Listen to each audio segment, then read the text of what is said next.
Hello, this is Mr. McCarthy. We're going to talk about personal finance. So, this is going to be lesson 4. So, in lesson 1, we talked about sources of income. And we looked at all these wages and salaries, interest, rent.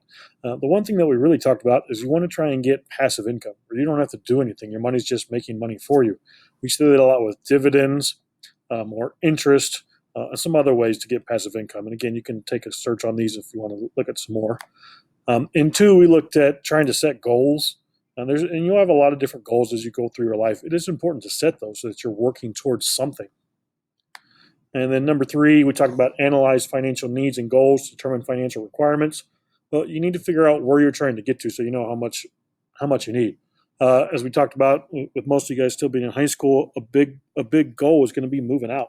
When you move out, there's going to be things you're going to have to pay for. And we talked about having to pay utilities and having to pay rent. You have to buy your own food now. Make sure your refrigerator works and has food in it. How to cook the food. That's not really a financial need, but you will learn how to cook. So you have to make sure you're doing the right things so that you can achieve your goals.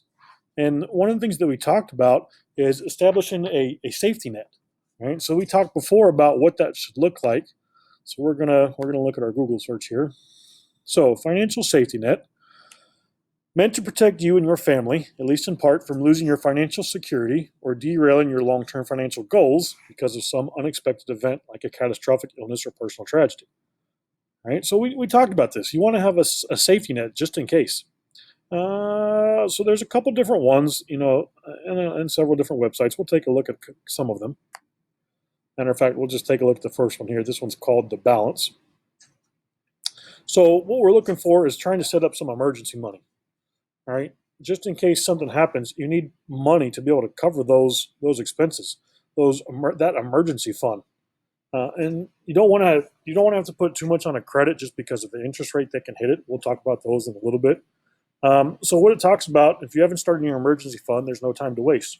Open a new savings account at your bank or look online for a high yield savings account that offers a great rate. For most of the emergency funds, a lot of people are going to talk about opening up a savings account because that's a good place to put your money. It's not volatile. It's going to be there when you need it. It's easy to get to. It's fairly liquid. You can go to the bank and pull it out. It's easy to put money in there. You can pull a couple of dollars off your check every month to put it in there. Um, and the other one that this article talks about is going to be long-term disability insurance. In case something were to happen, you get hurt and you can't work anymore. We're not going to get into this one too much. And then the third one that they talk about is having life insurance. And again, we'll not get into this one just a whole lot, and we'll talk about this one a little bit later. But you do need to make sure you're prepared for the future in the extent that something bad does happen. So this is Policy Genius, their webpage. Don't really know a whole lot about them, but the same kind of things that we've talked about. Putting your money into a savings account, and your emergency fund should have 3 to 6 months worth of expenses saved to cover all sorts of money emergency situations like an unplanned trip to the hospital, a roof, or if you happen to lose your job. All right. So that 3 to 6 months is really, and I'd say probably more closer to 6, especially in the climate that we're dealing with right now with what's going on. If you were to lose your job, you might be out for a little bit. So you got to make sure you have money put away, that emergency fund, so that you can cover stuff. And this line right here, this is true too. Emergency funds should be saved in a separate savings account from your overall savings, so you can be sure not to touch it. And I don't know exactly about this stat. I mean, you can look this up. This will put you ahead of a lot of people. 46% of Americans can't cover a $400 emergency expense. I'm not sure when they pulled that from. Let's look and see here.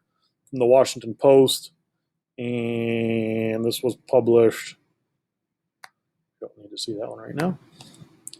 Looks like this was published in 2016, so that's been a while ago. But I think even more so now with what's going on in our economy, I think that might be the case.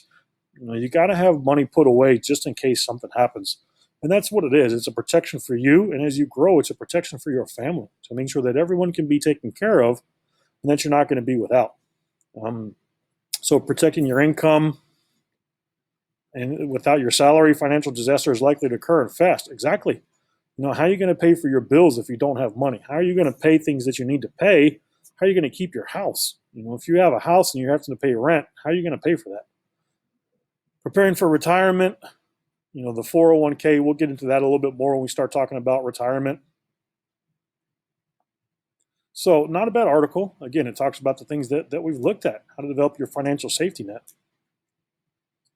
Let's come back. So some different things: how to create one, how to make one, how much should you have?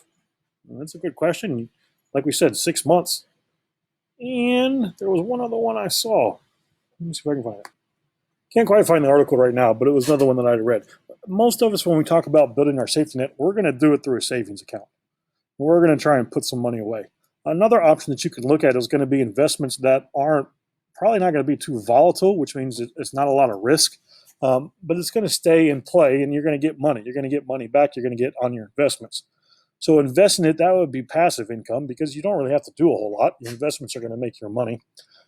But if we're talking about our safety net, probably don't want to put that into investments, whether it's stocks or bonds or whatever it may be. But you don't want to put that in something that's real volatile. You don't want to be in a situation where you could lose your emergency fund overnight. And that's the benefit of the savings account, that you're not going to lose it overnight. You might not make a whole lot, but it's always going to be there, and it's going to be there when you need it.